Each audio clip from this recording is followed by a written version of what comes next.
Hi guys, so just a quick video for anybody who's in the same boat. This is my my son's RC390 and it'd been sat for about a year. You can see it's filthy, and the battery's flat. So he brought it round.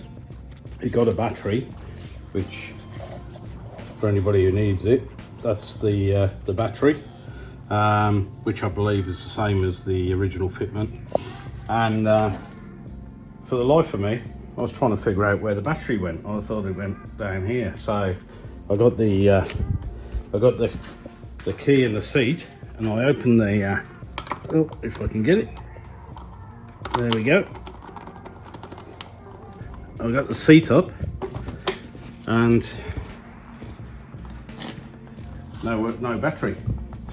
So I hadn't got the manual, and so I did a bit of searching, and yeah, so what you do is there's this little catch here with a wire, and you pull that, which clicks up here, and then you can actually remove this cover, and this is where the battery sits.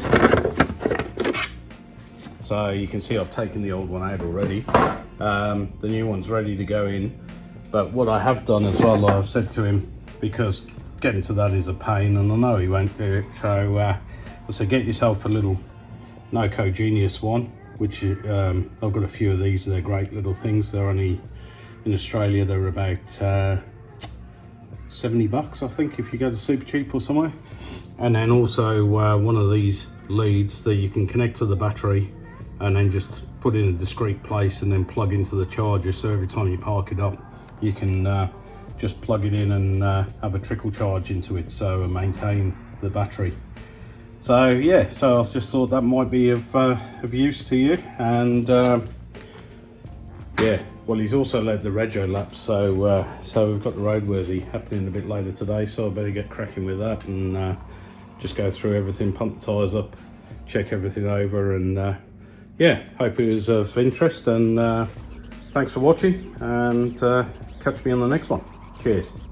Guys, just as a side note, I just thought I'd show you how I've put this quick or trickle charge or a maintenance lead on, and I've actually just cut a little bit more out of the boot, so that sits really nicely in there. I can't do it one-handed, but tuck the wire around. There's a little slot at the front, and then I've literally just tucked it under here.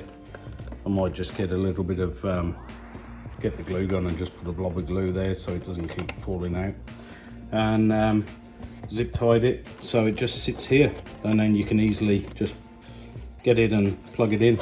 On one bike I did it on the left hand side down near the rear, and it's a pain because when you put the bike on the side stand, you've got to reach over the bike to get it. So if it's a tip, put it on the right hand side. And the other thing I would say is zip ties.